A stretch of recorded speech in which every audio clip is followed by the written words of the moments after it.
Ya, silakan WhatsApp kayak gitu ya.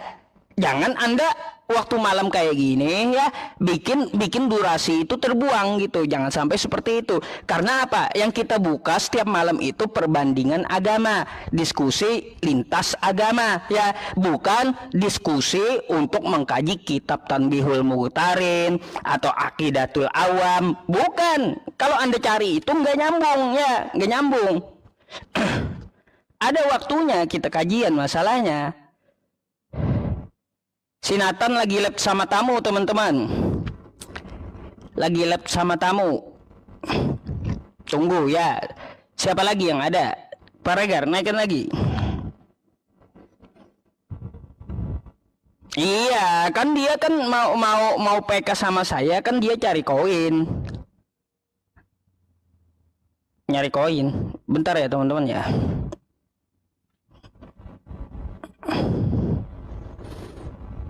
Liping lagi jualan selimut, teman-teman. Gak bisa diajak debat si Liping. Halo, selamat malam. Assalamualaikum. Muhammad Imran Husain. Loh, kok turun? Oh iya, turunkan Pak Regar ya. Ya ngelak ya, mohon maaf teman-teman, saya udah jujur sama teman-teman. Ngelak ya memang wajar gitu ya, kalau saya pakai HP yang mahal itu ngelak, kalau pakai HP ini enggak ya. Makanya saya mau jual HP-nya kan, saya bilang sama Anda semuanya tuh kemarin. Tunggu ya, kita lihat lagi.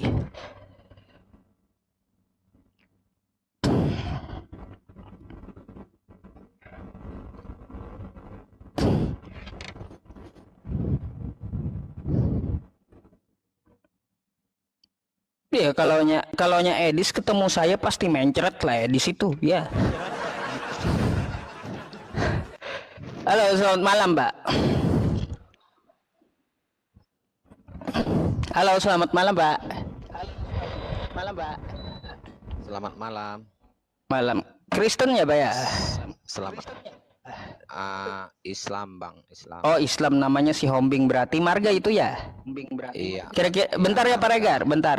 Kira-kira ada yang mau disampaikan? Kan No, enggak diampuni Pak Regar udah. Aduh, saya bilang sebentar tadi Pak Regar ini. Langsung diturunin oleh Pak Regar. Kalau Islamnya ya buka kamera, mungkin kita kasih 1 atau 2 menit untuk menyampaikan sesuatu gitu loh Pak Regar ya.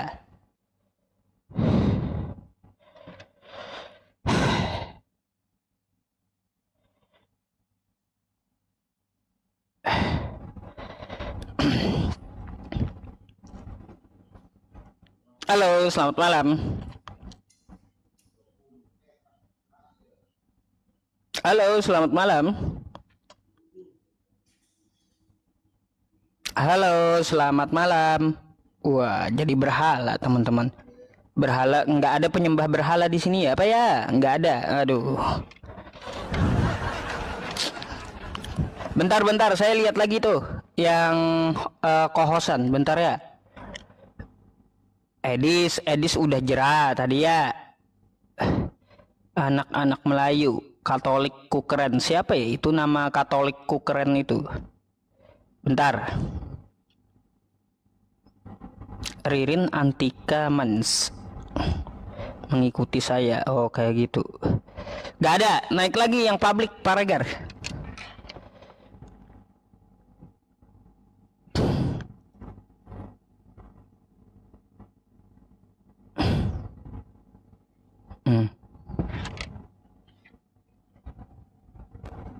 Putar lagi. Oh suka kali putar lagi katanya. Kacau juga ini teman-teman. Halo, selamat malam. Halo, assalamualaikum Pak Ustadz. Waalaikumsalam. Ya, saya itu marah banget sama Idris Pak Ustadz. Masa saya dibilang pengikut iblis, Rasulullah dibilang iblis. Tadi kan udah kebalas tuh, ya.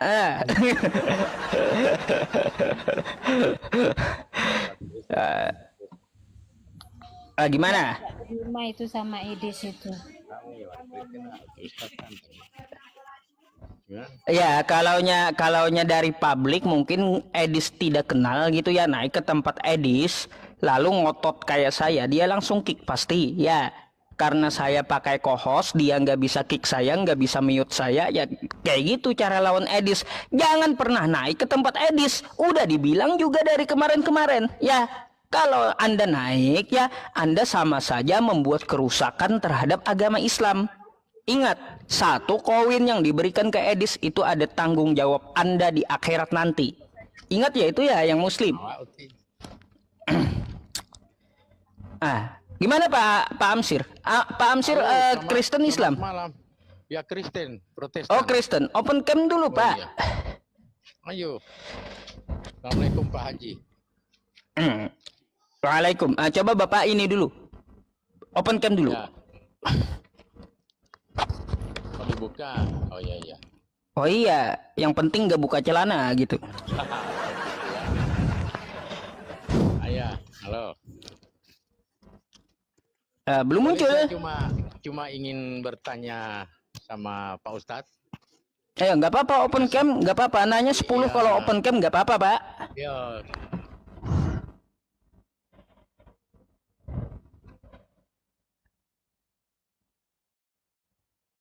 Oh. Pak, coba open cam dulu. Mic-nya ketutup itu.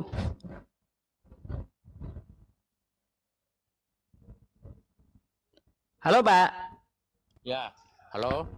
Ya, coba Anda open cam dulu. Nah, biar kita enak diskusinya. Halo. Iya, halo. Coba Anda open cam dulu Pak, baru ngomong.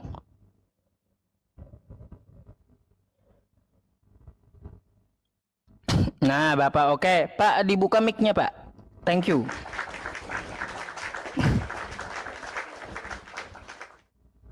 Bapak mic-nya Pak dibuka dulu. Suara Anda tidak keluar. Suara Anda tidak keluar. Mic-nya dibuka dulu. Itu saya undang buka mic itu. Nah, silakan Pak.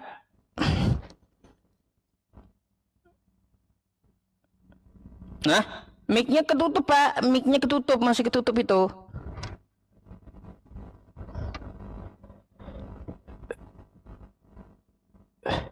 Ini sudah ada.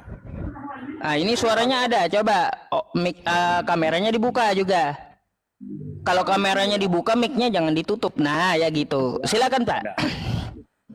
Saya cuma ingin bertanya tentang Islam itu. Tentang apa, Pak? Asal usul Ka'bah yang katanya di Mekah. Gimana itu sampai Ka'bah itu jadi pusat untuk orang mau naik haji begitu? Oh, jadi gini Pak, kalau di dalam Quran surah Al-Baqarah, Ka'bah itu memang sudah ada sejak awal ya, inna awala baiti ya, Quran surah Al-Baqarah. Jadi bangunan yang pertama kali yang dijadikan untuk kiblat ibadah manusia itu memang Ka'bah, Quran surah Al-Baqarah. Terus kenapa jadi tempat haji? Karena ada contoh dari nabinya, yaitu Nabi Muhammad SAW. Terus kenapa kita menghadapkan wajah kita ke arah Ka'bah kalau kita lagi sholat? Itu juga ada ayatnya, Quran surah Al-Baqarah ayat 150. Wa min haitsu kharajta fawalli wajhaka syatral masjidil haram. Apabila kamu dimanapun berada, maka hadapkanlah wajahmu ke arah Masjidil Haram. Jadi kayak gitu.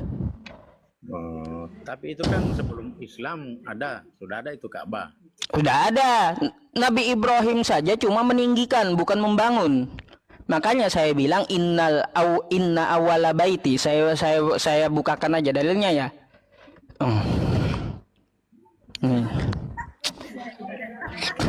Nah, biar bukan Quran surah Al-Baqarah ya. Quran surah Ali Imran rupanya. Lupa saya. Ali Imran 96 tuh, ya. Ini Pak. Inna awala baiti wudi'a linnas ya, wudi'a linnasil ladzi bi Bakkata mubarakan wa hudal lil alamin. Sesungguhnya rumah yang mula-mula dibangun untuk tempat ibadah manusia ialah Baitullah yang di Mekah, yang diberkahi dan menjadi petunjuk bagi manusia. Jadi kayak gitu. Ada dalilnya. Dalilnya. Tapi kalau Mm-mm. sudah sampai dijadikan ini dari orang Islam itu bagaimana ceritanya?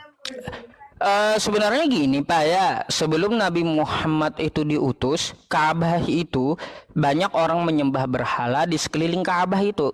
Contoh ketika Nabi Muhammad belum diutus ya, mereka kebanyakan menyembah berhala di Ka'bah.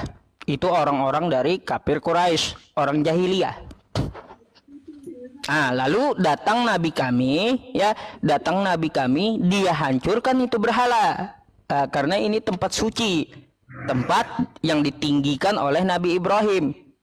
Jadi, ya Pak ya, jadi Ka'bah itu asal muasalnya ada berhala Lata, Mana, Uzza, di situ ada, ya, tapi dihancurkan oleh Nabi kami. Tidak boleh ada pemberhalaan di bangunan Ka'bah tersebut. Dan ya qadarullah ada perintahnya bahwa kalau kita beribadah, ya beribadah itu menghadapkan wajah gitu ya Pak ya, bukan menyembah tapi menghadapkan wajah ke arah Ka'bah gitu. Bapak, boleh saya menanyakan sesuatu juga kepada Bapak? Kalau saya ini belum bagaimana paham juga di agama, makanya saya bertanya. Oh iya, saya heran saja kan, kalau Yahudi ada kiblatnya tembok ratapan, kalau Islam ada kiblatnya Ka'bah. Kristen ini mana sih kiblatnya gitu loh Pak, yang mau saya tanya. Jadi dalam Kristen itu kan yang kita pentingkan adalah iman. Kita yakin iman. Iya, masalahnya kayak gini Pak, kalau nggak ada kiblat ya, kalau nggak ada kiblat nanti ada mengarah ke utara, selatan, timur, barat, tenggara, barat, daya, pusing kan? Mana yang betul tata cara ibadahnya? Berantakan gitu loh. Tuhan itu kan istilahnya dimanapun dia ada, tanpa kita Dimanapun, menghadap ke timur ke selatan, dimanapun ada Tuhan itu, di mana-mana ada. di mana-mana ada. Baik, baik. Jadi tidak ada aturan pemersatu tata cara ibadah, nggak ada. Ya tergantung kita menghadap kemana saja kan bisa. Penting kita. Oh, beda, memang beda berarti Pak. Kalau Islam nggak bisa semaunya ibadah itu. Kalau Kristen ya mau menghadap ke kemana saja, artinya semau gue dong ibadahnya. Kan kayak gitu. Nggak ada aturan artinya. Kan begini, kalau kebanyakan kan di Islam Pak, saya dengar menyembah. Menyembah apa tuh? Menyembah, dibilang kita harus menyembah kepada Tuhan. Kan Betul. begitu selalu saya dengar. Uh-uh. Jadi di saat kita menyembah, apa yang kita persembahkan untuk Tuhan itu sebetulnya? Oh gitu, baik, baik, baik. Jadi gini Pak ya. Betul Pak, saya lanjut. Karena setiap orang menyembah itu artinya ada sesuatu yang dia persembahkan untuk sesuatu macam itu Pak. Saya sepakat. Jadi ada yang dipersembahkan. Apa yang kita persembahkan pada Tuhan di saat kita menyembah Tuhan? Baik, baik. Ya, saya juga akan tanya itu ya Pak ya. Agak menarik tuh pertanyaannya. Saya ingin tahu saja ini. Ya, jadi apa yang dipersembahkan umat Islam ketika menyembah Allah Subhanahu wa Ta'ala? Pak, di dalam sholat. Menyinggung tentang umat Islam ya. Ya, paham. Ini kan saya menjelaskan dari agama saya gitu. Artinya seperti saya lah menyembah Tuhan. Apa yang saya persembahkan kepada Tuhan ini sebetulnya? Baik. Kalau dari Bapak dulu deh, apa yang Bapak persembahkan di kekristenan itu ketika Anda menyembah Yesus? Saya kalau menyembah Yesus itu artinya apa saja yang saya ingin berdoa, ingin berterima kasih. Jadi apa saja yang ada dalam hati saya persembahkan. Cuma hati aja, gitu. Saya mengakui bahwa Dia itu adalah Tuhan. Oh, pengakuan berarti gitu ya? Adalah Tuhan. Baik. Nah, kalau di Islam ini Pak, kalau Islam ini yang dipersembahkan kepada Allah Subhanahu wa Ta'ala, Pak, Islam itu kan biasa Bapak lihat sholat tuh ya, betul? Pak, di dalam sholat itu ada bacaan kayak gini Pak, bacaannya kayak gini. Inna sholati wa nusuki wa mahyaya wa mamati lillahi rabbil alamin. Sesungguhnya sholatku, ibadahku, hidupku, dan matiku dipersembahkan untuk Tuhan semesta alam, yaitu Allah. Jadi apa yang dipersembahkan? Hidup mati saya, diri saya, doa saya, hati saya, keseluruhan untuk Tuhan semesta alam, Allah Subhanahu wa Ta'ala. Itu ada bacaannya Pak di dalam sholatnya kayak gitu. Itu yang dipersembahkan, bukan cuma hati, bukan cuma pengakuan ya, tetapi mempersembahkan seluruh hidup kita, baik mati kita, kepada Tuhan semesta alam serta ibadah kita. Makanya namanya aja muslim Pak, menyerahkan dirinya kepada Tuhan semesta alam gitu. Nah itu apa yang dipersembahkan.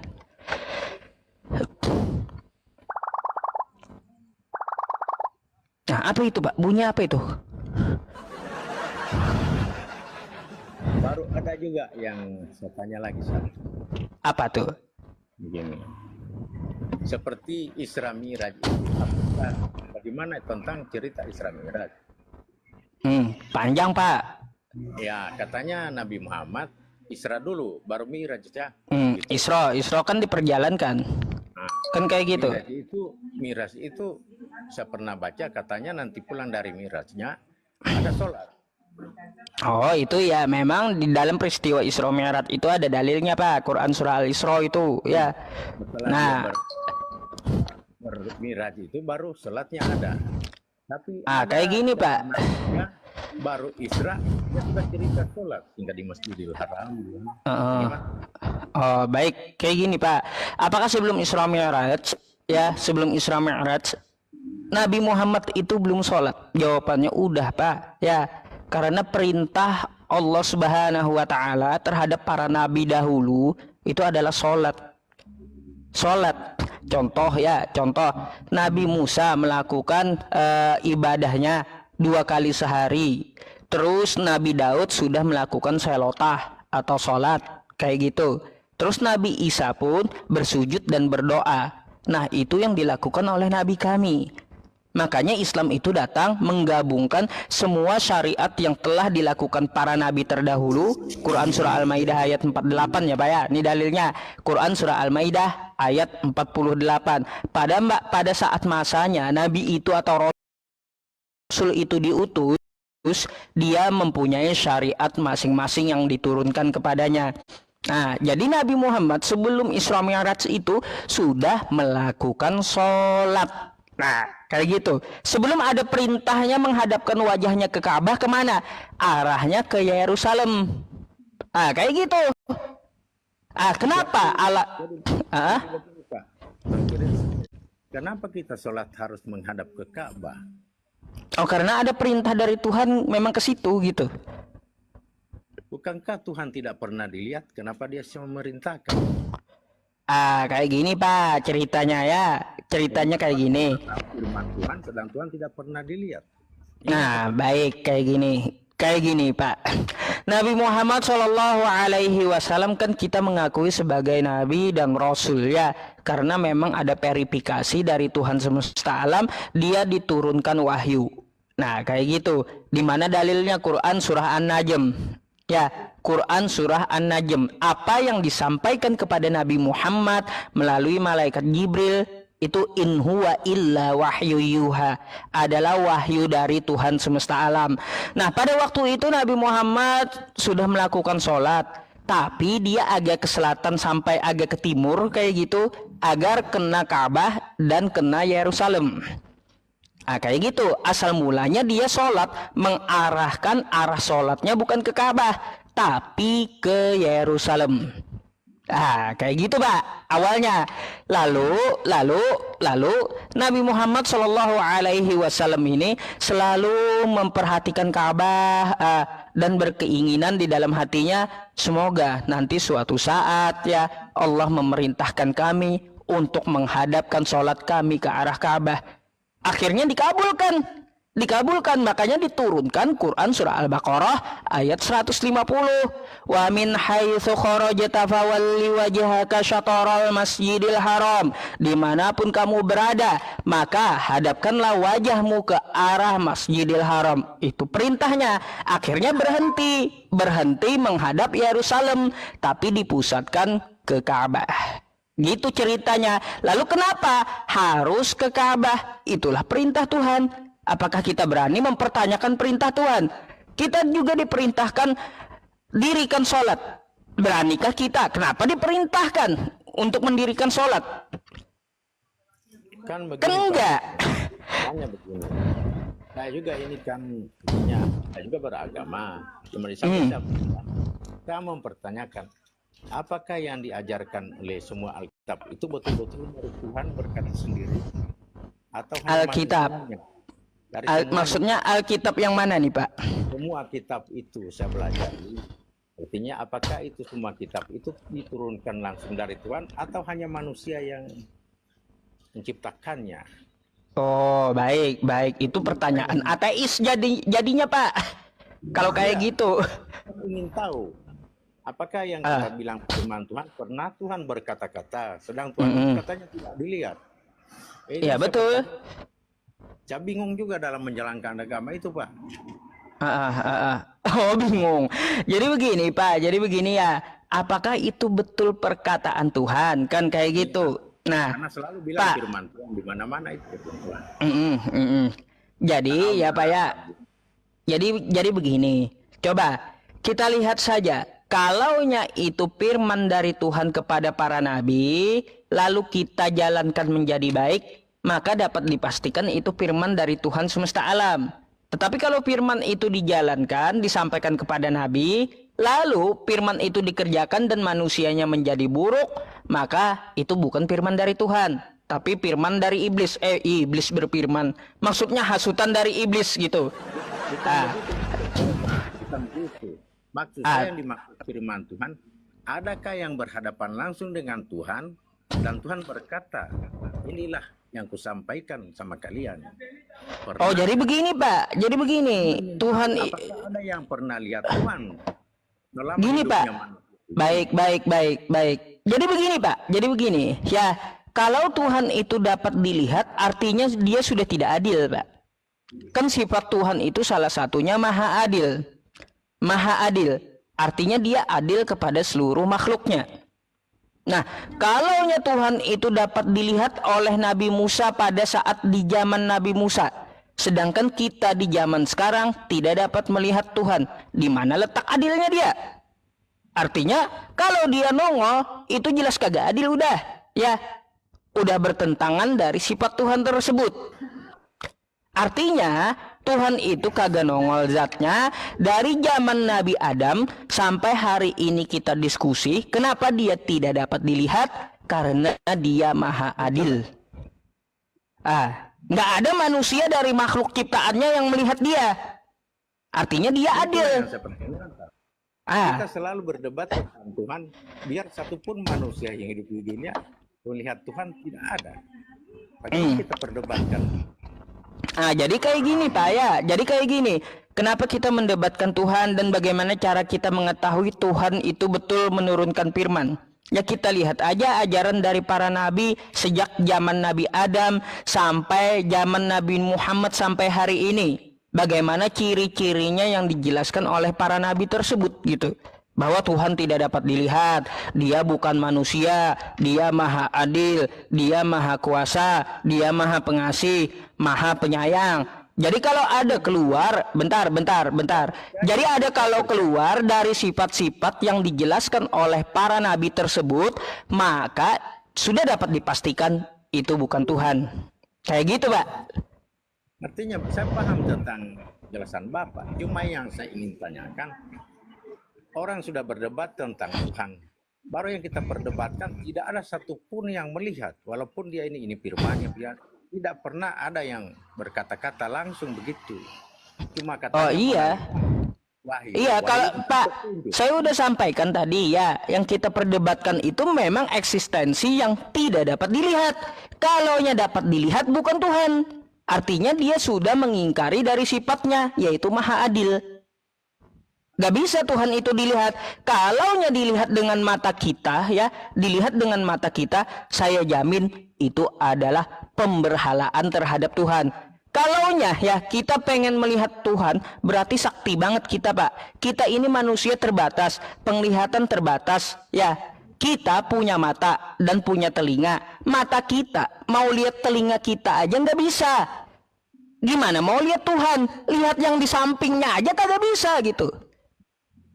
Coba berpikir di situ, manusia ini terbatas, pengen lihat Tuhan. Kalau Tuhan sampai nongol, waduh, itu bukan Tuhan, namanya udah Pak, bukan Tuhan. Artinya dia ingkar terhadap sifatnya sendiri, yaitu Maha Adil. Maha Adil dia ingkari. Kalau dia ingkar dengan sifatnya, berarti itu udah jelas bukan Tuhan, kayak gitu. Oh, jadi tidak ada kesimpulannya ya tentang Tuhan yang sebenarnya. Kan katanya tidak ada. Enggak, kesimpulannya gini, kesimpulannya Tuhan, Pak. Tidak dilihat ini seperti apa dia sebetulnya yang selalu kita sembah itu. Oh, gini Pak, ya kesimpulannya memang Tuhan itu tidak dapat dilihat karena kita yang terbatas. Bukan berarti dia tidak ada. Bukan berarti kayak gitu. Itu kesimpulannya. Kitanya yang terbatas, bukan Tuhannya yang nggak ada. Kitanya yang terbatas penglihatan kita. Gampang Pak, cara membuktikan Tuhan itu sudah saya sering bikin di VT saya dan saya tanyakan waktu diskusi. Sekarang saya mau tanya Bapak deh, ya kita buktikan Tuhan ya. Pak, sering saya tanyakan kepada orang-orang Kristen ya atau orang ateis pertanyaan ini. Dari ujung rambut Anda sampai ke ujung kaki, yang mana milik Anda sendiri? Ya. Saya tanya kepada Anda, dari ujung rambut Anda di kepala sampai ke ujung kaki Anda, itu yang mana milik Anda sendiri? Yang milik saya sendiri adalah perasaan saya. Perasaan, baik. Perasaannya itu tidak dapat dilihat kan? Perasaan itu yang milik saya. Oh, milik Bapak perasaan, baik. Sekarang saya mau tanya, apa bahan Bapak bikin perasaan? Perasaan itu hanya saya yang merasakan. Jadi Iya, betul. Pakai apa Bapak bikinnya? Maksud saya begini Pak Ustadz. Bentar. Ntar nggak nyambung. Ntar nggak terbukti. Pakai bahan apa Bapak bikin perasaan? Itu perasaan dengan sendirinya, tidak ada. Oh, dengan sendirinya. Alat. Oh, dengan sendirinya. Pak, kalau dengan sendirinya, ya Pak ya. Pak, kalau dengan sendirinya kagak ada yang terjadi dengan sendirinya di muka bumi ini. Ada sebab, ada akibat. Itu pasti. Karena memang itu rumusnya. Kalau perasaan milik Tuhan berarti kita tidak berdosa. Apa yang timbul dalam perasaan itu milik Tuhan. Jadi begini ya Pak ya. Kalaunya perasaan itu Anda tidak tahu bahannya, ya hanya timbul dari diri Anda, apakah itu milik Anda atau 100% hak cipta Anda? Siapa yang menciptakan perasaan Anda kalau kayak gitu? Karena setahu saya yang bukan milik Tuhan adalah perasaan kita. Kalau itu milik Tuhan berarti apa yang terjadi dalam perasaan? Baik, baik Bapak. Sekarang saya mau tanya, Bapak katanya memiliki perasaan, ya, memiliki perasaan. Timbul perasaan itu dari panca indera Anda, timbulnya dari mana? Ya itulah dari rasa. Maksud saya dari ya, rasa itu timbulnya dari mana? Apakah dari mata? Apakah dari otak? Ya, apakah dari hati? Atau dari jantung? Ini kalau dikaitkan dengan Tuhan, itulah yang dinamakan. Saya nggak kaitkan dengan Tuhan dulu. Perasaan yang timbul, yang milik Anda tadi, itu alat yang membuat perasaan di diri Anda itu apa? Jelas ada kaitannya dengan Tuhan. Bentar, bukan ke Tuhan. Kalau saya melihat maka alatnya mata. Kalau saya ngomong alatnya mulut. Perasaan itu timbul perasaan alatnya apa di diri Anda? Itu ilmu perasaan dari saya sendiri di dalam hati. Oh, hati. Baik, Pak. Kalau begitu hati ya. Hati itu kapan Anda bikin? Hati milik Allah, tapi isinya Milik Allah pula. Berarti aduh. Pak, kalau begitu Pak ya, kalau hati milik Allah, bentar Pak, kalau hati itu milik Allah ya, artinya perasaan itu bukan milik Anda, tapi milik Allah. Hai. Dengar dulu, mutar. Kalau perasaan milik Tuhan berarti tidak ada yang berdosa.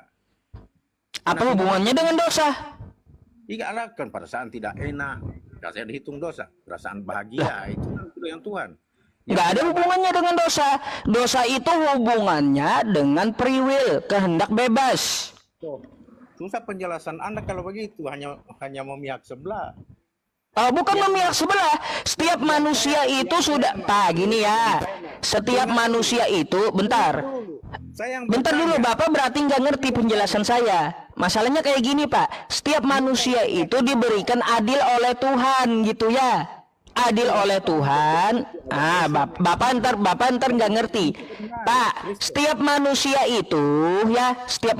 itu adil diberikan oleh Tuhan. Setiap manusia diberikan akal. Bentar dulu, biar Anda mau mencerna gitu ya. Setiap manusia diberikan akal. Setiap manusia ya Pak ya diberikan kehendak bebas. Nah, perasaan tadi berkaitan dengan mana? Dengan hati, dengan akal. Terus dosa berkaitan dengan mana? Dosa itu berkaitan dengan kehendak bebas. Karena manusia itu bukan diciptakan cuma jasad, tapi juga ada jiwa, ya. Jiwa itu ada mental. Nah, terus di dalam diri Anda ada kehendak bebas, ada juga ruh yang diciptakan untuk Anda. Beda-beda semuanya dari hal itu. Bukan Anda pukul rata. Kan begini Pak, yang kita perdebatkan ini semuanya yang tidak pernah kita lihat. Ya betul. Kalau Pak, kalau gini aja ya Pak ya, kita pakai akal saja. Kalau kita melihat, nih kita lihat ya gelas warna hijau. Buat apa kita memperdebatkan yang udah dilihat? Kalau kita tahu bentuknya kayak gimana, warnanya seperti apa, buat apa kita mendebatkan ini? Bukan yang begitu maksud saya. Maksud saya karena kita tidak lihat, disitulah kita butuh iman. Maksud saya ini iman. Apanya? Ya iya betul. Iman. Betul. Entah Tuhannya apa, yang penting dia beriman kepada Maha Pencipta. Maha Penciptanya kayak gimana? Kita perdebatkan percuma. Makanya sudah saya bilang, saya sepakat dengan Anda.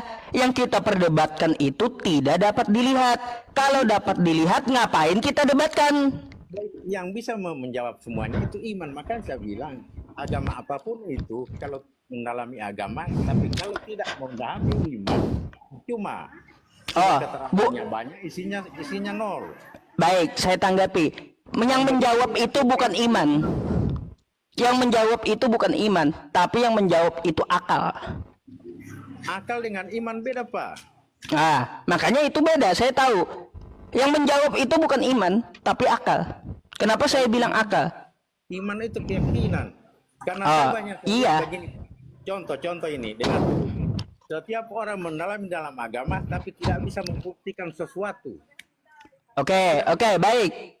Pak, saya ingin membuktikan kata Anda ya.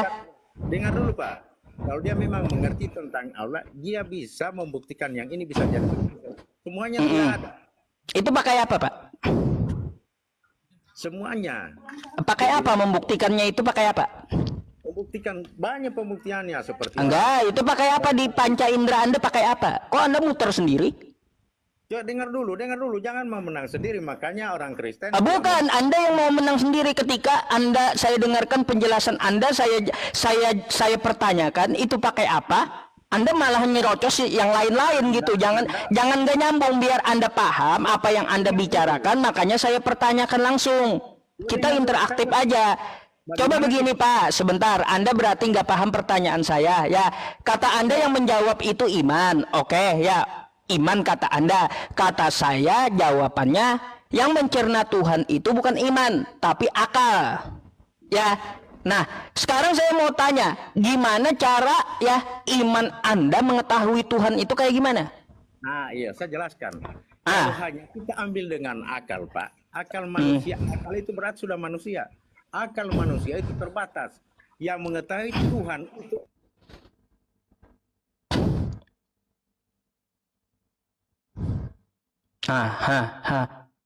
Bentar ya teman-teman. Oke, baik Pak. Baik Pak. Baik. Coba Anda jelaskan ulang karena tadi video Anda ngadat. Coba saya dengarkan lagi. Makanya Tuhan kuasa seperti kuasa menciptakan langit dan bumi. Tapi yang merasakan bahwa Tuhan itu ada, saya rasakan sendiri.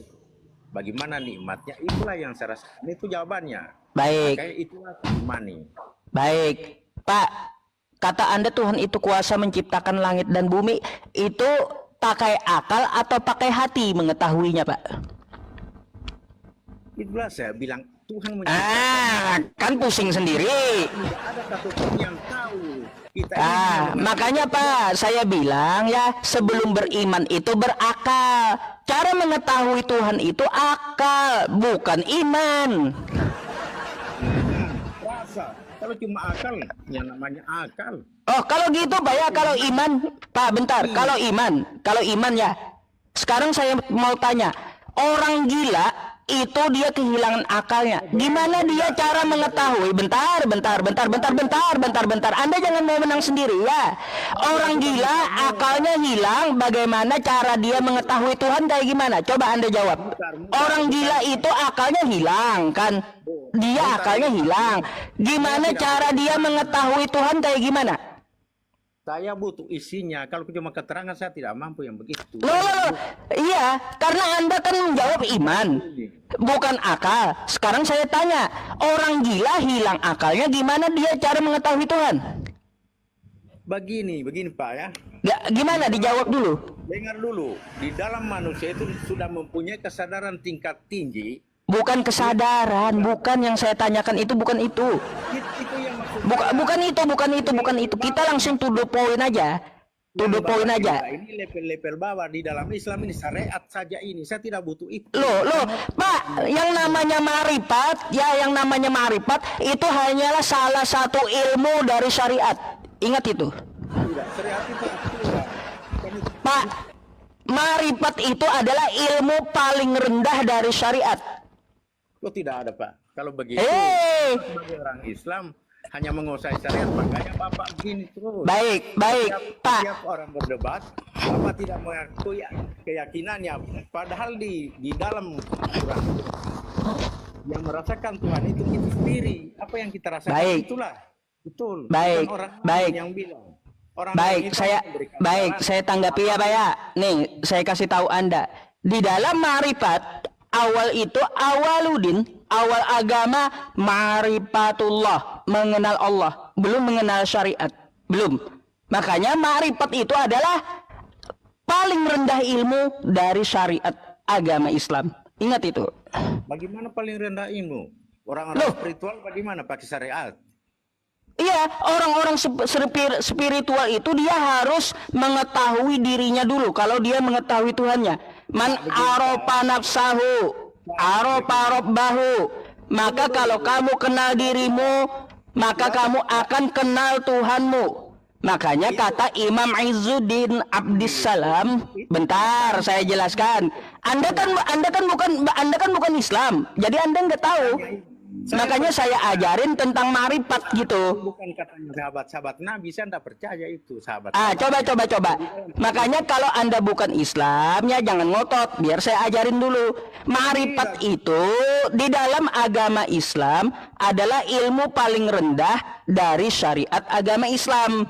Makanya kan ada tuh ya di istilah marifat, awaludin marifatullah. Awal agama itu mengenal Allah. Gimana cara mengenal Allah? Man arofa nafsahu, barang siapa mengenal dirinya, arofa robbahu, maka dia akan kenal Tuhannya.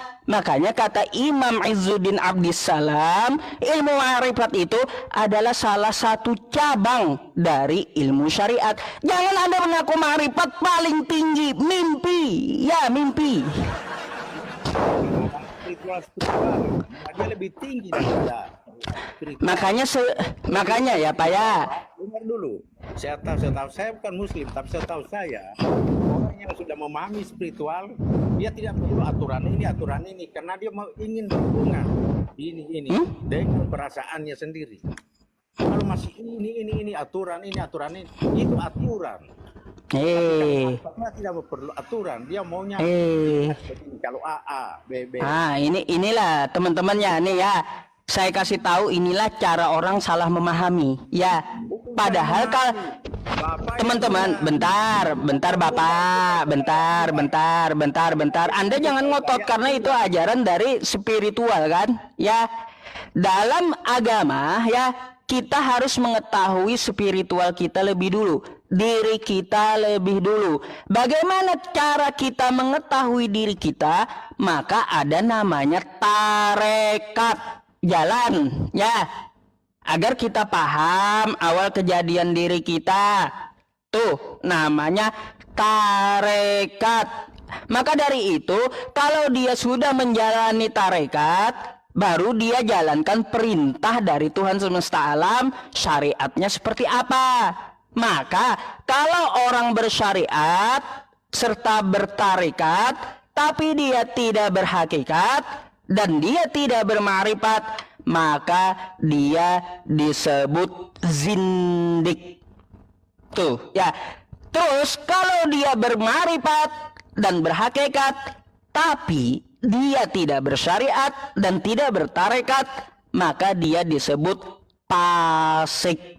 Makanya itu ilmu ya Pak ya, itu ilmu satu rangkuman. Jangan Anda kalau sudah tahu ma'rifat merasa paling tinggi, kagak perlu lagi sholat. Dari mana ajarannya kayak gitu? Gimana bisa berma'rifat kalau dia tidak melaksanakan syariat? Mimpi. Gimana mau naik ke atap rumah kalau dia tidak pakai tangga? Pakai akal. Gitu loh Pak. Pakai akalnya, akalnya dipakai gitu loh.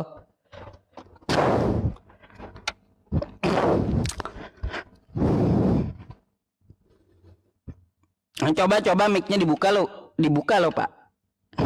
Mic-nya dibuka dulu Pak. Pak, mic-nya dibuka dulu.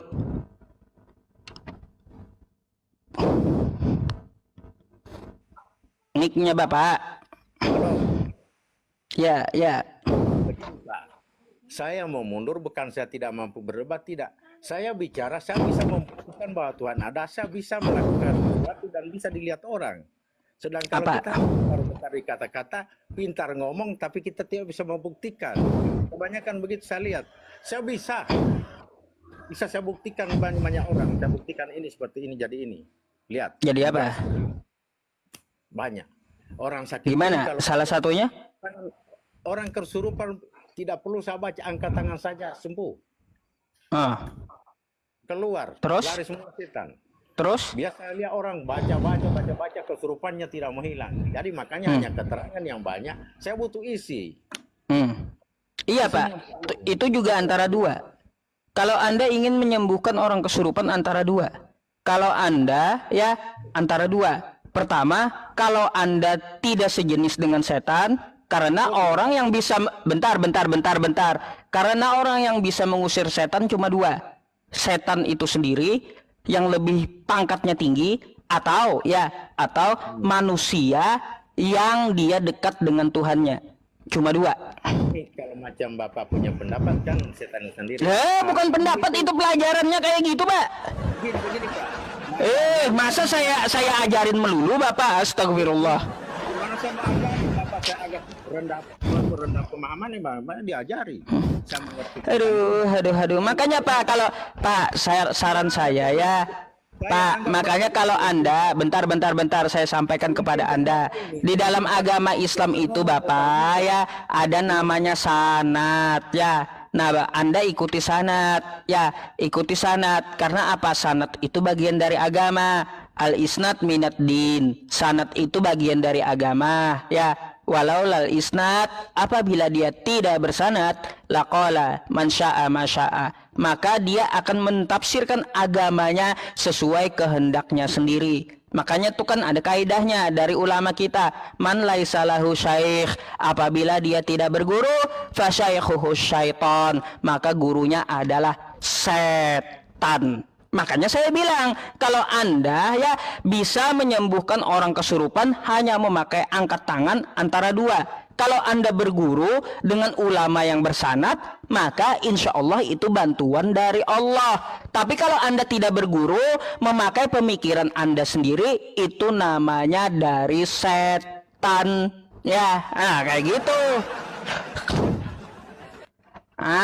Gitu ya Pak ya.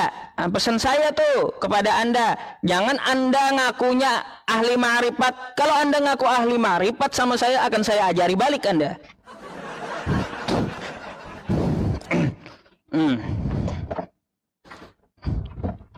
Apa Pak? Apa Pak? Apa Pak? Waduh, wah kagak ada suaranya dah. Ya udah Pak, kalau gitu, Bapak sepertinya nggak mau juga mendengarkan saya sampai saya minta buka mic-nya saja nggak digubris gitu ya. Kan diturunin moderator gitu ya. Semoga yang saya sampaikan kepada Bapak ya, itu dapat Bapak cerna dan Bapak pelajari. Jangan salah dalam mempelajari perkenalan diri sendiri ya. Karena apa? Memang ya syariat, hakikat, syariat, tarikat, hakikat ya, ma'rifat. Memang jurusnya ada 4 ilmu yang perlu dipelajari ya, yang perlu dipelajari. Syariat ini apa sih ya? Perintah-perintah dari Allah Subhanahu wa taala ya. Karena 4 ilmu itu ya, kalau sudah sampai ke buahnya, ke ma'rifatnya, maka dia akan turun ke syariatnya. Ya, kayak gitu. Kalau dia sudah kenal dirinya, maka dia sudah kenal Tuhannya, maka dia akan menjalankan perintah Tuhannya. Bukan kalaunya sudah kenal dirinya, kenal Tuhannya, ya kenal Tuhannya, itu orang sholat, ngapain saya sholat? Udah, saya sholat aja pejam mata di rumah. Udah, ruh saya yang sholat. Mimpi, ya. Mimpi. Nabi Muhammad saja kurang apa ilmunya, ya. Kurang apa berma'rifatnya Nabi Muhammad SAW itu ya. Beliau mengajarkan sholat secara syariat. Jangan Anda merasa lebih hebat daripada Nabi Muhammad gitu ya. Ingat itu ya. Jadi kalaunya Anda sudah kenal Tuhan Anda, jalankan perintahnya biar Anda tidak disebut zindik namanya. Kayak gitu. Anda sudah tahu ya alamatnya kemana mau dikirim ya.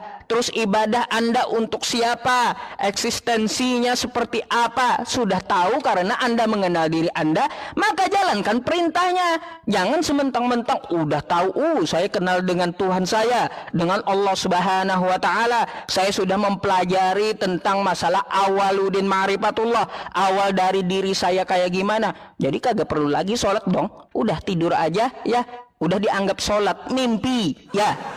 Mimpi kayak gitu, mimpi. Malas, nggak ada Pajero turun dari langit gedebuk kepada kamu, nggak ada. Ya, nggak ada ya. Kamu minta Pajero kepada Tuhan ya, nggak ada Pajero itu turun gedebuk dari langit langsung di halaman kamu, nggak ada. Pastinya Allah Subhanahu wa taala menyuruh Anda bersyariat, berusaha dulu ya. Ingat tuh ya. Ibundanya Nabi Isa alaihi salam ya, beliau hamil Nabi Isa, beliau kelaparan, bersandar di pohon kurma. Lalu apa yang dikatakan Allah? Hai Maryam, goyanglah pohon kurma itu. Mana ada tenaganya? Orang hamil ya, udah mau melahirkan tapi disuruh goyang gitu, goyang pohon agar kurmanya jatuh. Padahal kalau kita ukur tenaganya nggak ada. Artinya apa? Allah Subhanahu wa taala itu menyuruh kita berusaha, bukan ambil enaknya saja. Bisa saja Allah Subhanahu wa taala langsung menjatuhkan kurmanya kepada ibunda Nabi Isa, bisa. Ya. Tapi Allah menyuruh berusaha gitu ya. Usaha dulu Maryam, kamu goyang dulu ya. Meskipun itu nggak ada tenaganya gitu.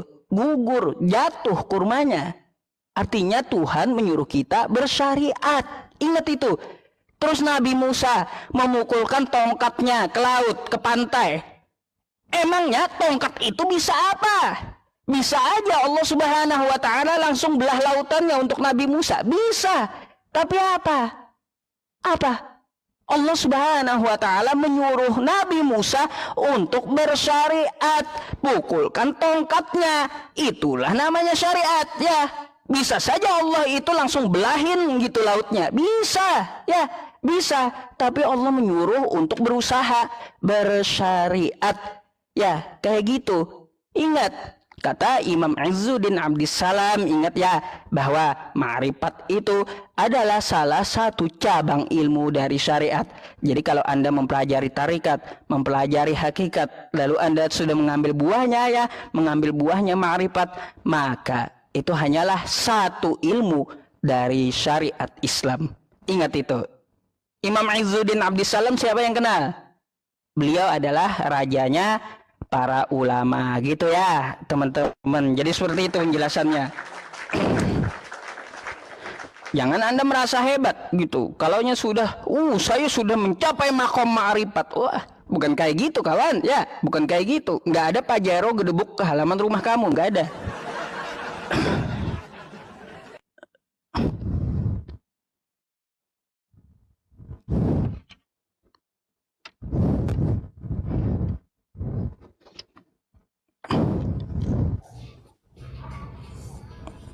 Halo, selamat malam. Ya, selamat malam. Malam. Abang Islam Kristen, Bang? Kristen. Silakan open cam-nya dulu, Bang. Oke, siap.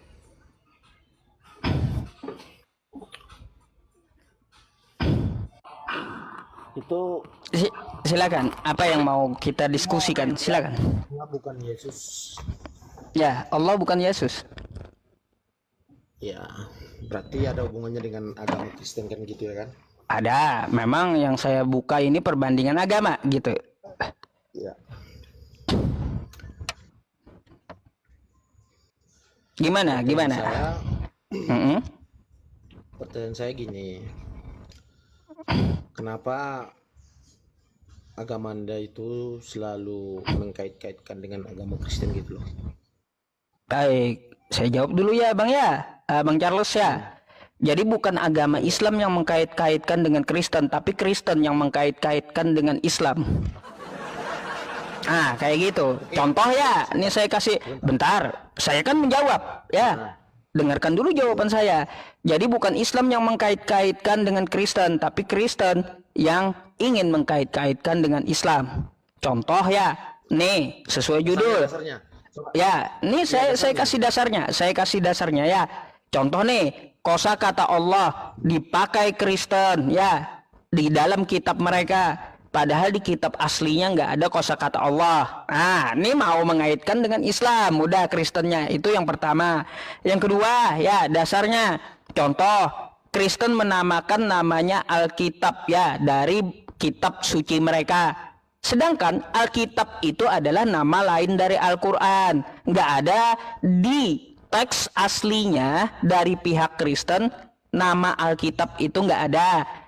Ini contoh yang kedua, bahwa Kristen ingin mengait-ngaitkan dengan agama Islam. Gitu loh, Pak.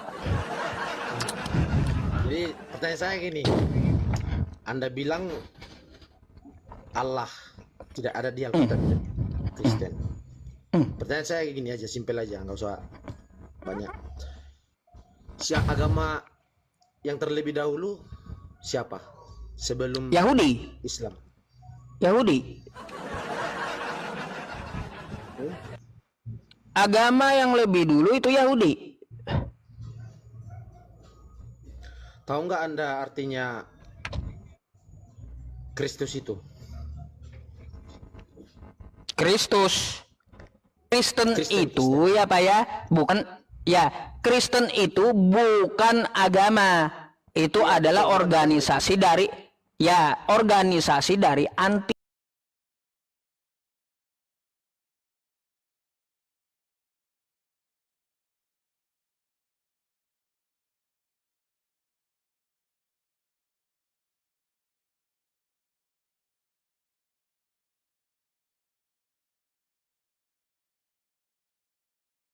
Dapatkan tentang agama tentang Kristen ini dengan agama Anda, gian gitu. Kenapa yang selalu bertentangan saya lihat itu di dunia sosmed ini selalu antara Kristen dengan Islam saja. Baik, dengarkan jawaban saya ya. Kenapa kok segitu Kenapa segitu gigihnya kalian gitu terhadap Kristen? Selalu ingin tahu gitu loh. Baik, baik. Dengarkan jawaban saya ya, Pak ya. Di Indonesia, Maksud saya gini. lah, apalagi? Silakan Maksud saya ngomong gini. dulu sampai habis. Artinya, tahu nggak Anda artinya manusia itu beragama? Makna. Arti manusia itu beragama tujuannya apa? Udah itu aja kah? Hmm. Makanya biar Anda ngomong tidak tabrak-tabrak kita. Saya dengarkan dulu Anda ngomong, baru saya jawab gitu ya. Nah, dengarkan jawaban saya. Oke? Biar kita teratur. Jadi gini, kenapa Islam ini nabraknya ke Kristen? Ya, baik. Di Indonesia ini ada 6 agama yang diakui. Ada Konghucu, ada Buddha, ada Hindu, ada juga apa ya satunya? Hindu, Buddha, Konghucu, Islam, Kristen, satunya lupa. Saya apa satunya teman-teman? Kan ada 6 tuh ya. Ada 6 yang diakui di Indonesia. Ya, Katolik. Lupa saya Katolik. Ya. Kenapa Islam ini nabrak dengan Kristen melulu? Ya, karena gini Pak ya. Konghucu mereka memakai kitab mereka dengan bahasa Konghucunya, dengan bahasa Cinanya, mereka pede. Tidak ada mengambil istilah Islam. Maka tidak ada gesekan Islam dengan Konghucu. Terus ya Hindu, mereka pede dengan bahasa Hindinya. Gak ada mereka mengambil istilah Islam, ya mereka pede dengan ajaran mereka. Nama kitab mereka Mahabharata, Weda, Yajurveda. Terus mereka menamakan yang mereka sembah dewa. Maka silakan Anda beragama Hindu gitu ya. Jadi tidak ada dia mengambil istilah Islam, tidak ada gesekan Islam dengan Hindu.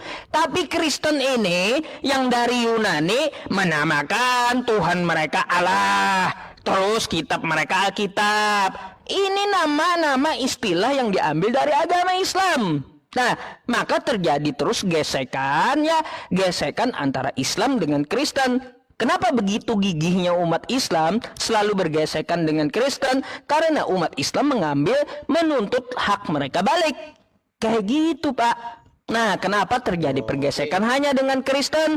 Karena Kristen tidak pede dengan keagamaan mereka sendiri. Sehingga harus comot-comot dengan istilah Islam. Jadi kayak gitu. Oke, selanjutnya gini. Kristen Anda percaya dengan Kristen kan ada kan? Ada Lah, kan Kristen. diakui di Indonesia. Oke, terus selanjutnya gini. Mana terlebih dahulu Kristen dengan agama Islam? Jadi kalaunya secara penyebutan agama duluan Kristen, tetapi kalau eksistensi duluan Islam. Sementara Alkitab dibuat itu sebelum abad pertama ya. Nah, pakai bahasa apa? Pakai bahasa apa? Yang pastinya itulah. Baik. Alkitab itu udah terlebih dahulu sebelum Al-Quran itu ada. Baik, nih saya tanggapi itu ya. Bentar Bang. Kenapa Anda bilang bahwasanya kami yang menyontek isi Al-Quran Anda? Nah, gini, baik. Gimana logikanya yang katanya lebih duluan ada nyontek belakangan kan kayak gitu? Oke? Ya, Logikanya di mana? Memang Oke, baik. Saya jawab itu. Ya. Yang pertama. Oke, baik. Begini ya. Begini. Katanya Kristen ada di abad pertama, ya. Bahasanya bahasa apa? Yunani. Ya, bukan bahasa Arab. Bahasa Arab belum dipakai oleh Kristen, ya. Bang. Jadi bentar dulu, Pak. Ya, bentar dulu. Saya dengarkan Anda, ya. Lanjut. Jadi dengarkan juga jawaban saya, ya. Jadi Kristen di abad pertama memakai Yunani. Ingat, catat tuh, bukan Arab, ya. Bukan Arab, tapi Yunani. Habis itu abad 1, 2, 3, 4, 5, 6, 7 muncul Islam di Mekah pakai bahasa Arab. Kan kayak gitu ya. Ini sesuai dengan penjelasan jalur sejarah saja. Islam dalam bahasa Arab ya. Tapi pada saat itu belum ada kitab Kristen berbahasa Arab, belum ada ya. Belum ada. Di abad 67 itu belum ada kitab Kristen berbahasa Arab. Itu masih diterjemahkan oleh Warokah bin Naufal salah satunya ke dalam bahasa Arab. Rampungnya ya kitab Kristen bahasa Arab di abad 9. Dari Yunani ke bahasa Arab muncul kitab Kristen di abad 9. Sedangkan Islam ada di abad ke-6. Jadi ya, di mana akalnya? Katanya lebih duluan ada, tapi nyontek yang belakangan. Inilah akalnya ya, inilah akalnya. Pakai bahasa asli ya, tapi memindah ke dalam bahasa orang itu telat. Lebih duluan ada Islamnya di abad ke-6 ya, baru rampung kitab Kristen di abad 9. Makanya yang namanya nyontek tetap nyontek gitu loh Pak. Silakan tuh.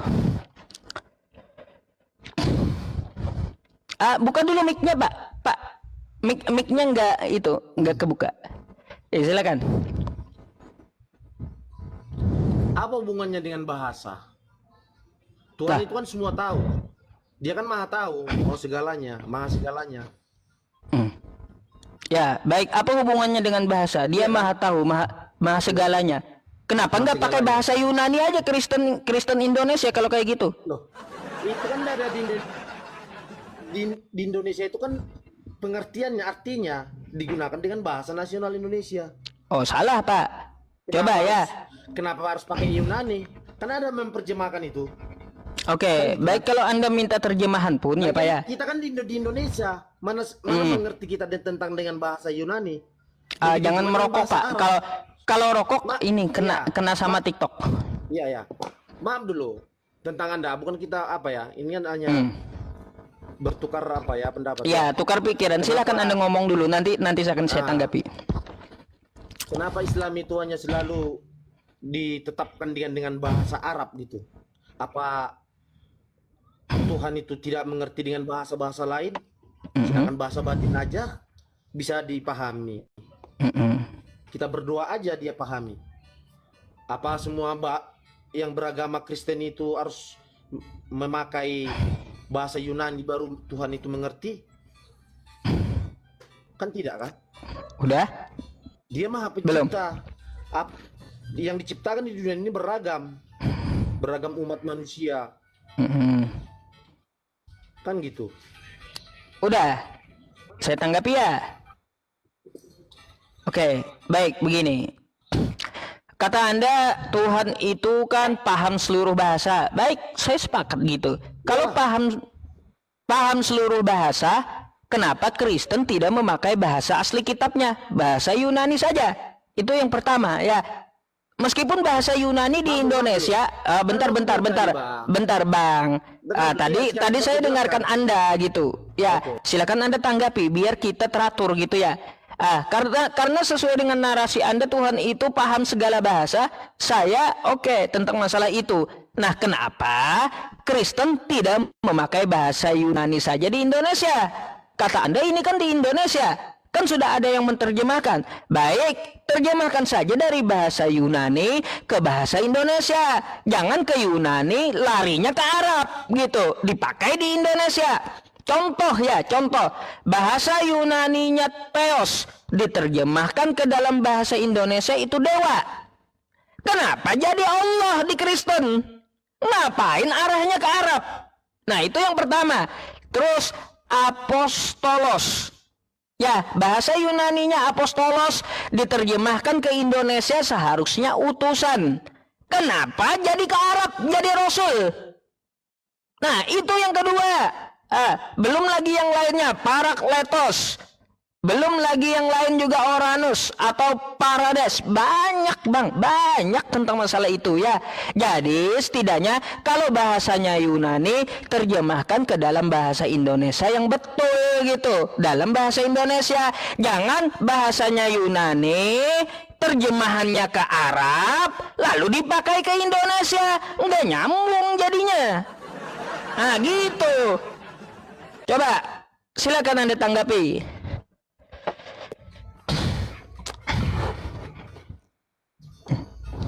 Saya mau, aduh, bener lah. Maksud saya kan gini tadi. Anda bilang tadi Alkitab itu bahasa Yunani aslinya, gitu kan? Ya, betul. Dari bahasa Yunani itu kan diterjemahkan dengan berbagai bahasa yang ada di Indonesia ini. Nah, ngapain kita lagi menyebutkan bahasa Yunani? Ya paham. Sementara kita ada di Indonesia, kita menggunakan bahasa kita lah, bahasa nasional kita. Ngapain kita Iya. menggunakan bahasa Yunani? Lah, iya betul. Saya sepakat itu, Bang. Kenapa bahasa Ngapain kita Yunani menggunakan bahasa Yunani sementara perjemahannya sudah mengerti? Nah, Oke. dengan bahasa Indonesia. Terus pertanyaan saya lagi, kenapa di Arab selalu disebut-sebut segala doa apa segala macam itu yang disampaikan oleh Tuhan kan gitu kan, harus memakai bahasa Arab? Apa tidak mengerti dengan bahasa-bahasa lain? Kenapa harus Oke. bahasa Arab gitu? Udah? Kan Tuhan itu kan segala maha tahu, maha segalanya.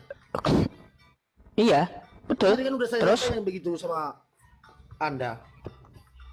Terus? Apa lagi yang mau disampaikan? Biar saya jawab sekalian gitu. Udah itu aja lah sepertinya aku. Itu aja lah. Baik, ini jawaban saya ya.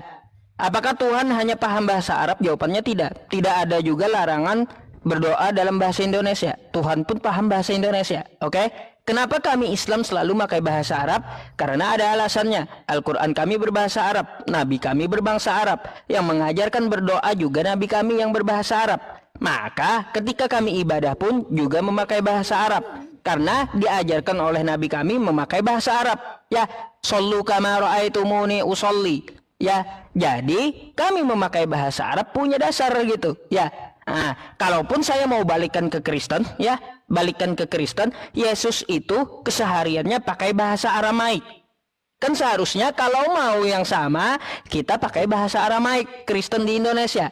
Nah, saya sepakat, ya, saya sepakat. Sudah ada penterjemah dari Indonesia, dari bahasa Yunani ke Indonesia. Itu betul, betul. Makanya saya contohkan tadi ya kepada Anda. Kenapa Theos tidak diartikan dewa di kitab Anda? Kenapa harus nyebrang ke Arab, ke Allah? Terus apostolos kenapa tidak diartikan utusan di kitab Anda? Tapi malah nyebrang ke Arab, ke Rasul. Jadi Anda itu, ya di kitab Anda itu menggunakan bahasa Arab, tapi di Indonesia. Kagak nyambung, Bang. Anda yang salah, Pak. Gitu. Tanya, ya. Ini lagi pertanyaan saya. Di Arab, Bang, sebelum ada agama Islam, udah terlebih dahulu ada agama Kristen. Sebelum Kristen ada Quraisy, ada Arab kuno. Kristen, jadi Kristen itu belakangan. Duluan ada Arabnya. Iya, itu kan Arab itu kan suku, Bang. Mana lah? Bang? Iya. Arab itu, suku, Bang. Bukan Arab agama, itu bukan Arab itu bukan suku, Arab itu bangsa. Ya. Jadi iya, bangsa. Saya suku ngomong dari bangsa, Arab ya. itu banyak. Terus? Iya, yang saya bilang tadi, Arab terlebih dahulu ada Kristen di Arab daripada Islam. Bentar. Sementara di Saya Kristen koreksi ada dulu. sebutan Allah. Saya koreksi dulu, Allah Bang. sudah ada sebutan di Kristen. Kenapa Anda Bentar. Saya koreksi dulu Anda. mengambil Saya koreksi dulu Anda. Tidak pernah ada Kristen di Arab. Tidak pernah ada Kristen di Arab. Yang ada di Arab itu ya suku Quraisy, penyembah berhala. Itu yang pertama. Yang kedua adalah Yahudi, ya, dari Yastrib. Habis itu Nasrani, ya, yang bermukim di daerah Yaman. Gak ada Kristen gak dikenal. Anda salah. Nggak pernah ada Kristen di Arab, nggak pernah ada. Yang ada Yahudi. Kristen itu ada di Bentar. Arab sebelum Islam. Jadi nggak pernah ada Kristen di Arab. Yang ada di Arab sebelum Islam itu ya Quraisy. Habis itu Yahudi dan Nasrani. Nggak ada pernah Kristen di Arab, nggak pernah. Ya. Nah. Apalagi yang mau dibantah? Karena Kristen itu nggak dikenal di Arab, Bang. Pede kali Anda mengaku Kristen udah ada sebelum Islam di Arab. Oh, pede kali itu. Oke lah, mungkin saya bisa Anda bodoh-bodohi. Coba Anda tanya. Bukan dibodohi, tanya aja tuh di bawah. Atau sama pendeta Anda yang berilmu. Tanya aja. Sama Mikana aja, tanya sama Mikana. Ah, Mikana suruh ke sini. Kenapa kalau 2 kali debat sama saya kabur melulu dia? Mikana 2 kali kabur sama saya. Ah, suruh ke sini dia. Saya kemarin undang dia 4 kali ditolak. Suruh Mikananya ke sini. Jadi abang habis ini, Bang, habis ini Anda ya ke tempat Mikana minta naik, suruh lawan saya. Ya, kalau perlu bantuan Joseph gitu. Ya Bang ya, saya kasih pesan sama Anda. Silakan. Ya, saya kasih pesan aja sama abang ya. Habis ini ke tempat Mikana, kalau dia left, abang naik, tolong lawan Yusuf gitu. Datangin Yusuf ke sini. Ya, kenapa Anda kemarin kabur 2 kali? Bilang kayak gitu. Dia undang 4 kali tadi malam, kenapa ditolak? Gitu, ya. Jadi Mikananya masuk ke rumah Anda gitu? Ya, Makanya masuk aja ke sini. Enggak, pertanyaan saya. Makanya dia kabur, menolak. Anda yang mengundang dia? Saya undang 4 kali tadi malam, dia tolak. Udah trauma dia sama saya, Bang. Beda kalau udah seperti ini kita berdebat saya lari, itu baru. Kalau menolak. Lo Pak Regar, jangan dimainin mic-nya. Abangnya nggak ada ngehujat, jangan dimainin mic-nya. Buka Bang mic-nya, ya. Mungkin seperti ini, Bang. Dia tidak mau naik, menolak, mungkin malas berdebat aja karena mungkin nggak nyambung atau gimana kan gitu. Loh, gini. Bang, kalau dia malas berdebat, ya kan, Mikananya gini, Bang. Bang, saya gini ya. Keluar. Saya kasih tanggapan, kalau dia malas berdebat, ngapain dia buka live streaming debat? Lawannya banyak selain saya. Gak mungkin dia malas debat. Ya, gak mungkin itu, udah. Apa alasannya coba? Itu pendapat saya, mungkin kayak gitu lah. Ya, jadi pastikan aja. Naikkan yang lain aja lah. Sepertinya udah Ya. cukup lah. Ya, kita udah cukup oke gitu ya. Saya sebelum menurunkan abang, saya kasih pesan sama abang, ke tempat Mikana habis ini, Anda naik, silakan sampaikan ke Mikana, tolong lawan Yusuf. Masuk ke sini gitu. Saya akan terima Mikana atau dia undang saya, dan silakan abang pertanyakan lagi ya, kenapa tadi malam dia undang 4 kali tapi ditolak. Apakah Mikana trauma sama saya? Tanyain kayak gitu, ya. Oke, siap. Oke Bang, terima kasih ya Bang ya atas diskusinya ya. Sama-sama. Saya follow dulu Anda biar nanti ada tandanya gitu kalau minta naik lagi di lain waktu gitu ya. Siap. Oke, terima kasih Bang. Sama-sama. Sama-sama. Siapa yang takut sama Mikana ya? Mikana itu kecil bagi saya ya. Kalau perlu Esra Soru yang kesini.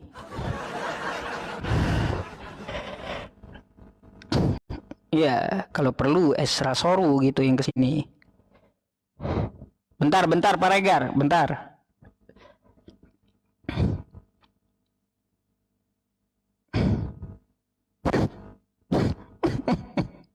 Bentar saya lempar pancing dulu. Bentar saya lempar. Wait,